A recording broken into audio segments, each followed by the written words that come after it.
Exercise is medicine. I totally believe that because exercise helps us with a lot of different things, right? It helps us with our metabolism. That's something that really I think is a priority with Remission Nutrition, is to make sure that our metabolism is working optimally, because our metabolism is a direct result of our mitochondrial health.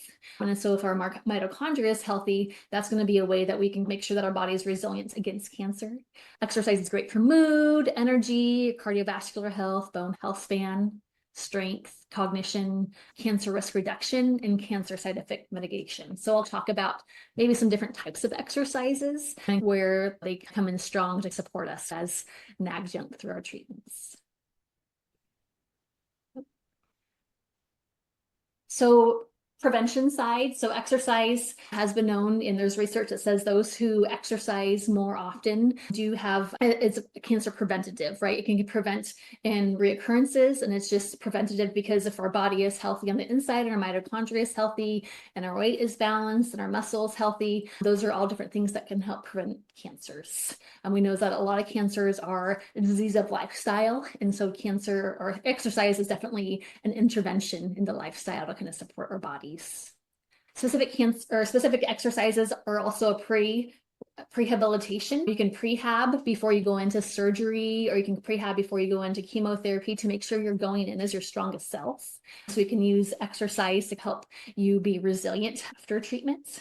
We can use exercise as rehabilitation. So targeted exercises after treatment can help us improve health. If we've had surgery, improve range of motion, things like pain. So it can be definitely a rehabilitation support tool. Can be supportive as a neoadjunct treatment. So cancer is a powerful tool, or exercise is a powerful tool to support us to reduce cancer-related fatigue and treatment-related fatigue, and just support our mood and overall health during treatment. And then obviously survivorship. It's a great tool to bring in just to have resilience after everything we've been through treatment. Sarah, give us an example of a prehabilitative exercise, just random, not necessarily customized for any one person. What would be an example of a prehabilitative exercise routine that somebody might put in place? Because again, you're shocked with this information, right? You've just been given the diagnosis, and oh, by the way, it might come along with some surgery. And what if the person really is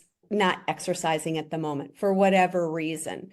And we're looking at prehabilitative exercises. What might that look like in real time? Yeah.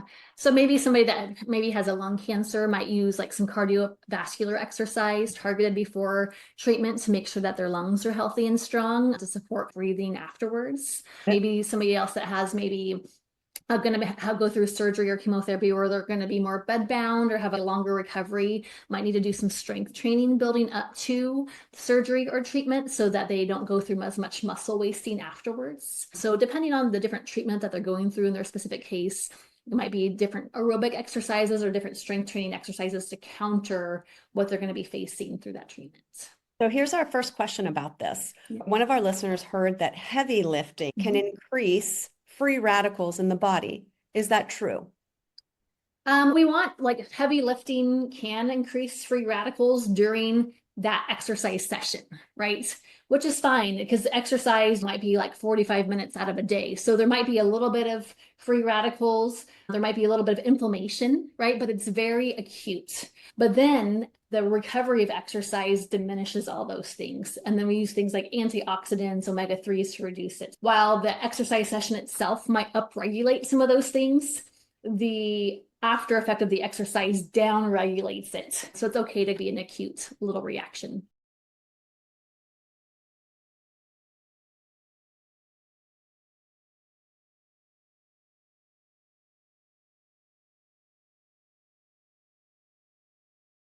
Lettuce, and that's probably a pretty common item for most people. So most things, and a common theme you're going to find throughout this book and throughout our talk today is that plants that are the most vibrant in color generally are also the most rich in phytonutrients. When you take lettuces, you compare like an iceberg lettuce versus a red leaf lettuce, you can see visually that the iceberg lettuce is much less vibrant. There's much less color. Iceberg lettuce is mostly water, and it's a pretty low phytonutrient intake on a plant scale. So the most nutritious lettuces that you can buy are those that are really rich and deep in color, the red, purple, and reddish brown ones, deep dark green ones. And another thing that's really interesting about lettuces, when they are grown in such a way where they have a really tight head, where they're not opened up to the elements, again, the plant doesn't have to do too much to survive because it's already got a survival mechanism in that it's tightly knit and only the outer leaves are exposed. The more exposure that the leaves have as they grow to the elements, the more nutrient dense you're going to find the plant to be. So that's why the loose leaf versus a tight head, the loose leaf is going to be more nutrient dense than the tight headed, like iceberg lettuce type would be. The book goes into detail on very specific cultivars and items of these, each of these foods, of what to look for. Generally speaking, in a grocery store, you're not getting a specific species name of what you're eating anyway. So I thought we'd keep it general. If you like that kind of information, or if you're a gardener and a home gardener and want to grow some of these foods, there is a lot of information in here about which seeds to plant and which ones to grow for the most bang for your buck. So you see here, in terms of lettuce rankings, we have the red loose leaf lettuce is ranked number 1 in terms of nutrients. The dark green loose leaf would be number 2, and then a red or dark green bib lettuce and romaine would be the 3rd kind of choice in terms of nutrient content. It's also interesting that the preparation and storage can really make a difference also, because a lot of us, again, are buying these things and they're in our refrigerators for quite a while before we either eat them or finish them. So we want to make sure that we're also storing things correctly to maximize the nutrients that are in the item when we get it home from the store. Lettuce we're obviously not cooking with, but if you tear up lettuce before you store it, it can double its antioxidant value. The living plant responds to the insult of the tear as if it was an insect injury out in the wild. So it creates a burst of phytonutrients to fend off like an intruder or a pest. So then when you eat the greens, you benefit from that added antioxidant protection. But once you do tear them and you do damage the leaf, it's also subject to going bad faster. You have to weigh that in your own life. If you're going to be able to eat it quickly, then you might do that ahead of time. The other thing, storage-wise, plants that we're eating that we'll be talking about today, they're alive, they're growing things. And when they're cut and they're harvested and cut and sent to distribution in a grocery store, they're obviously on their way to dying, right? Once they're cut and harvested, they're already starting to die. So how do we preserve those nutrients and all of the things that are great about this plant in the process of where we get it? And it's on downward spiral into decay that we don't know when we're getting it along that spectrum either. One of the great things about storing lettuce they recommend is a micro perforated bag.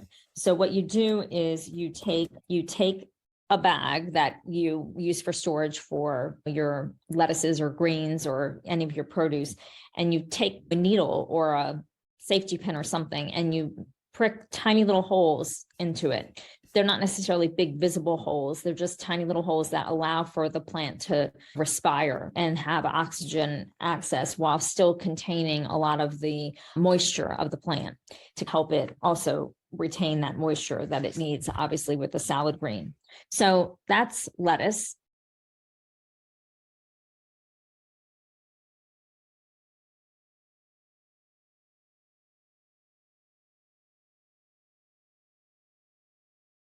So you see the link between sun exposure and our health is complicated, and it's not really fully understood in a scientific way that's easily explained. But I think we have to strike a healthy balance with the sun and not overreact and become terrified of being out in the sun, but also taking practical and healthy measures to avoid risky sun exposure or excess sun exposure. The bottom line with sun exposure for me would be about 10 to 25 minutes of sun exposure around lunchtime, basically high sun, so those peak sun hours, to strengthen your immune system, maintain good health, get some vitamin D, and get some of those intangible ways that the sun just helps us be healthy.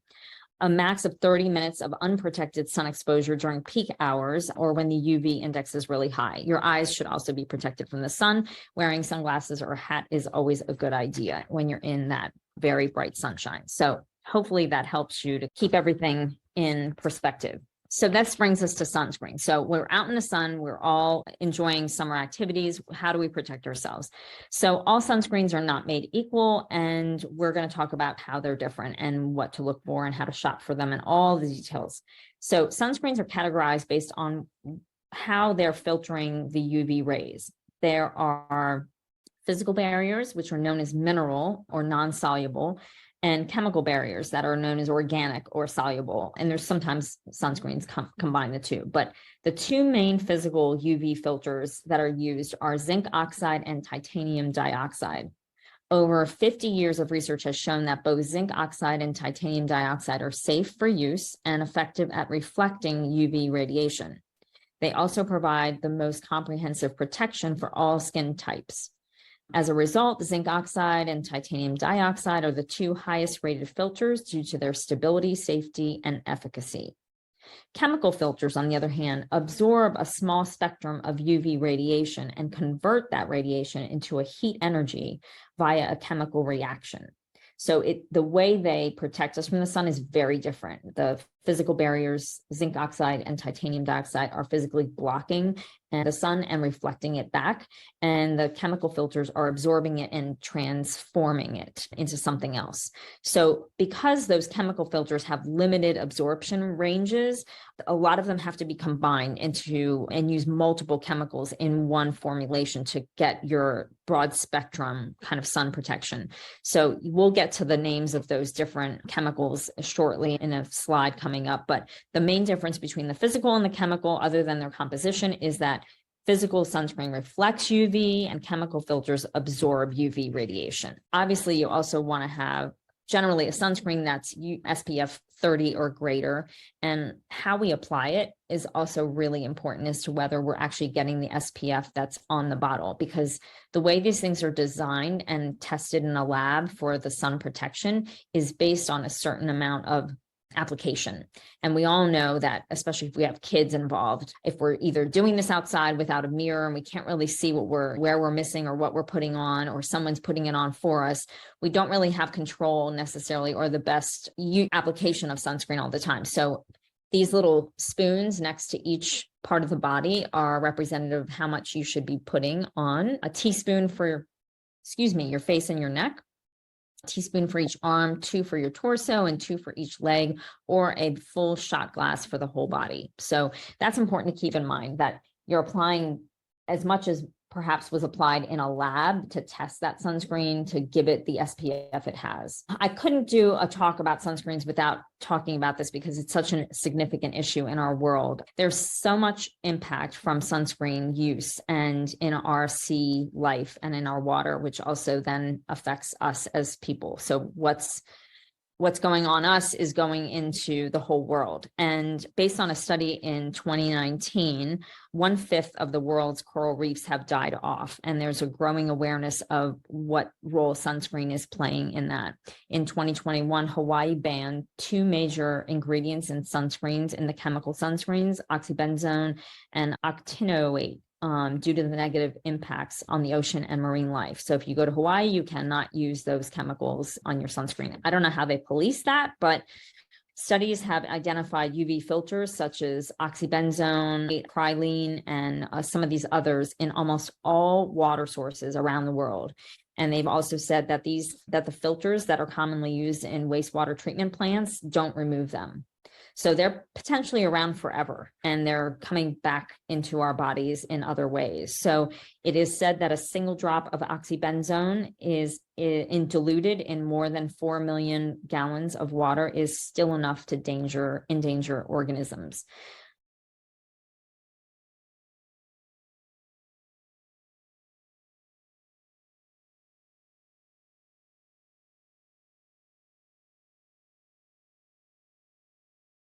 We have this exotic zoo in our guts. There are every single animal that you've ever seen in your life, some that you can only imagine, and they live in there, and you have to take care of them by the food we eat. Okay, and then what they produce and what they do is a reflection of our health. It's this whole incredible ecosystem, and I'll get into a little bit more about what it does exactly. It's pretty incredible. So this just shows that there's actually more, what they're finding, there are more bugs in our gut than there are stars in the sky. That's how diverse this system is. The microbiota consists mainly of bacteria, and the two predominant phyla are your Firmicutes and your Bacteroidetes, okay? So these are some really big words, but I just want you to understand that it's predominantly bacteria in there, and these are the two that we take a look at and we want to make sure are healthy. These are the ones that dominate the mouth, nose, throat, and colon. You don't need to remember these names, but it's just more so you just understand that these are the predominant ones that are there. And when we're in health, the microbiota, they actually live in harmony together, and they undergo different processes to create these beneficial things, that can be beneficial or harmful, metabolites they're called. And these metabolites are essential in the gut being able to talk with the rest of our body. So if these metabolites are not being produced by the beneficial guys, then that crosstalk is not able to happen. And this is where it actually will start to influence our behavior and brain function. So it'll either promote anxiety or calmness. It can promote depression or contentment. And they produce neurotransmitters as well, such as serotonin, which is a precursor for melatonin, which is really important for sleep. So the top metabolites that I would like to talk about are your short chain fatty acids, your tryptophan, and your bile acid metabolites. So those are just a glimpse of the predominant ones. But first, I want to discuss what these metabolites play a role in. So these beneficial bacteria eat these food, convert it into beneficial metabolites. And this plays a role in epigenetic and genetic expression, plays a role in immune health, plays a role in how we respond to internal and external stressors, plays a role in energy, plays a role in homeostasis, such as water balance, electrolyte balance, hormone balance, glucose balance, and it's even responsible for maintaining its own ecosystem. So the more that the beneficial bacteria are abundant in our system, the more that the ecosystem is in balance and has reached homeostasis. It's also responsible for protecting against pathogens and synthesizing folate and biotin, okay, and absorbing magnesium, calcium, and iron. So it has a pretty big job to do. A lot of researchers are saying that about 70 to 80% of our immune system comes from our gut health. And this is a reflection of why. What you're saying, the gut has, we'll call it good bacteria, and then it might have not so good bacteria. You're speaking directly to the role that the good bacteria has within our gut health. Exactly. So if I'm understanding you correctly, it's two things. Are we supportive of the good bacteria? And that needs to be in balance as it relates to the not so great bacteria. Yeah, exactly. And I will tie this all together. So then that way we know exactly the good and what happens with the harmful guys, the naughty guys. And are the good guys the ones that are called the metabolite? Is that what you're using that term for? Yeah, so the predominant bacteria are the Bacteroidetes and the Firmicutes, and those guys produce the beneficial bacteria. Got it. And so as we move through and talk about the harmful naughty guys, that's where it's pathogenic bacteria that kick in, such as H. pylori. So now I want to talk about the metabolites that are produced by those two bacteria, the Bacteroidetes and the Firmicutes. And so the first metabolites, we're going to eat some food, and the bacteria, the beneficial bacteria, are going to convert it into something beneficial to us. And so one of the things that are produced is short-chain fatty acids. And this is created from the fermentation of dietary fiber in the cecum and the colon by several different species of gut bacteria. And this is where our soluble and insoluble fiber are incredibly important. Soluble fiber is a fiber that dissolves in water and forms a gel-like substance in the intestines. These foods include hazelnuts, sunflower seeds, flax seeds, Brussels sprouts, broccoli, turnips, and so on. Insoluble fiber is when it does not dissolve in water or the gastrointestinal fluids and remains unchanged for the most part. It adds bulk to our stools and helps food pass through the entire system, and it helps prevent constipation. So these are your berries, your spinach, radishes, coconut, apples with the skin on, avocado, and so on and so forth. A big thing that I hope that everyone takes from all this is what you'll start to see is the diversity and how important diversity is with all of this. The short chain fatty acids play a significant role in immune homeostasis. They regulate inflammation, so they'll help bring inflammation down by keeping this inflammatory macrophage in check. They help, just remember, they just help with inflammation, and they help with the internal nervous system as well. Butyrate is actually a favorite one of mine that I wanted to mention. What happens is that from these foods, the gut microbiome will break down the short chain fatty acids. And there's a specific bacteria called Roseburia that will actually have to convert the food one step further into butyrate. Butyrate is really important for the gut lining, okay, and helping to build up the strength of it. It helps to lower inflammation, and it also helps to keep the tight junctions nice and strong. Our only food source of butyrate is grass-fed butter and ghee. Even when I don't have my clients on dairy, if they can tolerate it, I will still have them eat grass-fed butter and ghee. Then that way it can help to restore the gut lining. Those are the only two, Carrie, is grass-fed. So for those of us who are on the journey and trying to add or subtract things that are supportive to our health, is that across the board that grass-fed butter and ghee will support healing in the gut?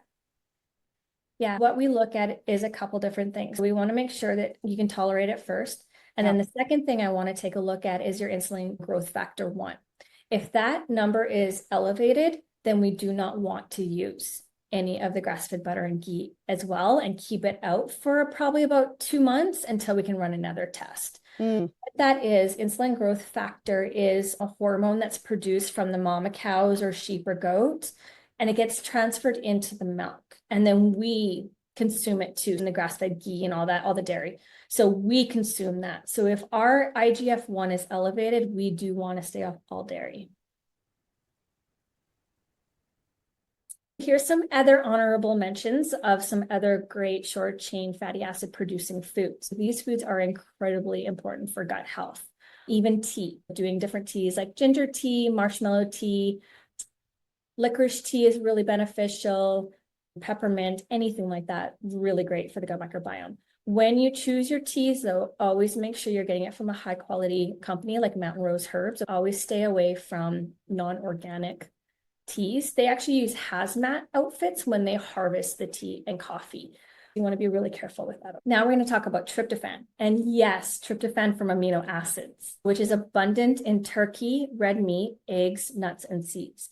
And so tryptophan, this amino acid, gets converted into metabolites by the gut microbiome, and it has significant anti-inflammatory activity. This is an all dependent. So yes, we do support pasture-raised, grass-fed, grass-finished meats, but there are some dependent things when, we have to pull the red meat out. It's very much it depends on the scenario with that person. But again, I just want you to see that the diversity, our bodies are looking for this diversity. Bile acids. So the gut microbiome also transforms 5% of the bile acids produced in the liver that have made their way to the colon.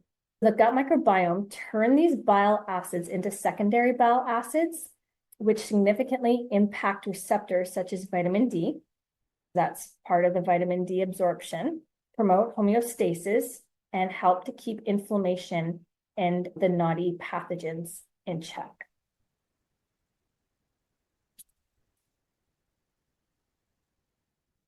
Any changes to the composition or size of the bile acid pool caused by inflammatory foods, infection, intestinal disease, or gallbladder removal can trigger dysbiosis. So what is dysbiosis? As we learned, metabolites produced by the beneficial microbes can be protective. However, when the protective bacteria are not present or are drastically minimized, the more harmful ones can flourish. These harmful microbes produce metabolites as well, which are incredibly destructive to our health, and they promote an onset of disease, including cancer. This photo gives us a general overview of the connection between the gut microbiome and the liver and inflammation. This is known as the gut-liver axis. The liver is a critical organ that is constantly exposed to circulating nutrients or endotoxins produced by the gut. These endotoxins are highly pro-inflammatory, increase dysbiosis, decrease the permeability of the gut lining, known as leaky gut, and cause bacteria to relocate from one area to another.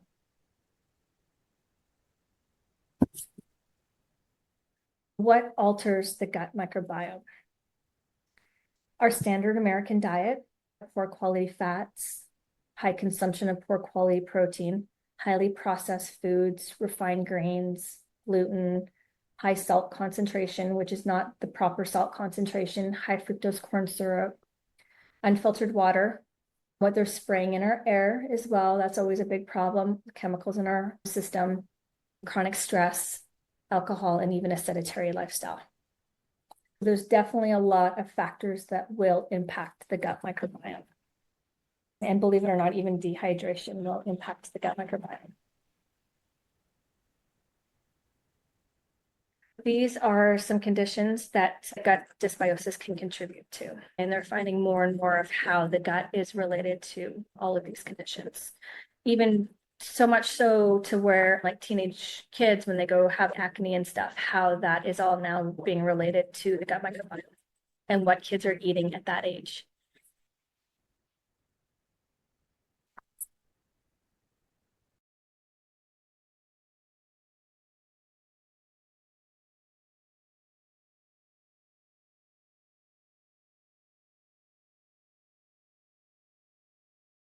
The bottom line is there are so many iterations of coffee, and there are so many parts to coffee that can vary, that it can really depend on how the coffee was grown, and even, you know, the soil in which it's grown, the sun which it gets. All of those things can really make a big difference in the final process and taste and experience. So those are some of the methods and things that really do affect the coffee flavor.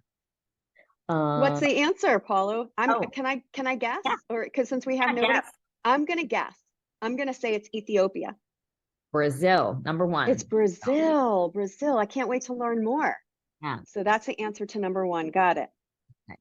So what's actually in your cup of coffee? I don't know if you'll be shocked by this, but there is a whole lot going on in that coffee. And it again, like we could spend an hour talking about what's actually in the coffee, the nutritional breakdown of coffee. And while I'm a science nerd, and so is Stacy, probably most of you are not, and you don't want to spend an hour talking about lipids and carbohydrates and flavonoids with crazy names. So I'm going to let you take a brief look at this, but I thought it was fascinating that there are lipids, actual fats in coffee. They're called K-wall and cafestol, and they're important. They're going to be important players in this whole discussion all along the way, for good and for bad. So we're going to kind of talk more about those as we go.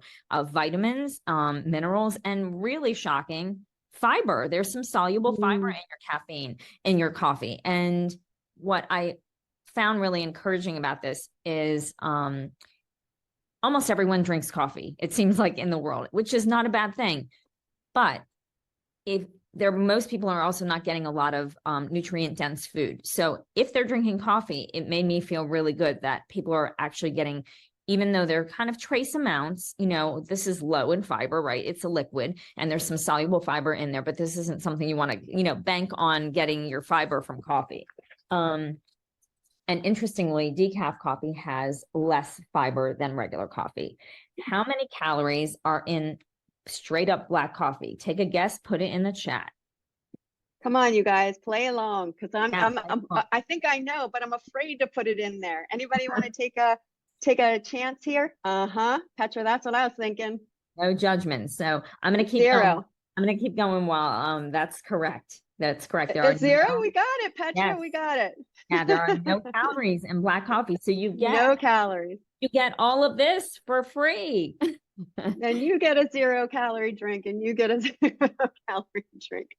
There we go. Okay. So just to go into this a little bit more, there are actually over 1,000 compounds that have been studied and identified in coffee. That's mind-boggling. Some of the most studied and most prominent are listed here. They have funny names: quinine, tafestol, chlorogenic acids, trigonel, melanoids. It's just a lot of sciencey long names. And the bottom line is these bioactives have really beneficial activity in the human body. They're anti-inflammatory, they're antioxidant, they're anti-fibrotic, meaning they prevent fibrosis in your tissues and organs. They have anti-cancer effects. Those are some of the highlights. They're just going back for a moment. When coffee grows, it looks like this. It is not a bean. It's actually a seed, and it grows. It's a coffee cherry. And so when you compare the seed and the coffee in its sort of natural state as it grows, the green coffee versus a roasted coffee that we would actually drink, they're very different in terms of what dominates, what phytochemicals and bioactives actually, kind of rise to the top in terms of volume in them. Can I stop you for 1 second just for clarification? So are you saying the picture that you just shared with us, the cherry coffee bean, are we calling that's the green coffee? This is before we even get to roasting it for preparation, right? That's what you're calling a green coffee? And Yep. what you're calling a roasted coffee is what we think of as the brownish color in that bag. Am I correct? I just want to make sure that we're clear for our listeners. Yes. And Cool.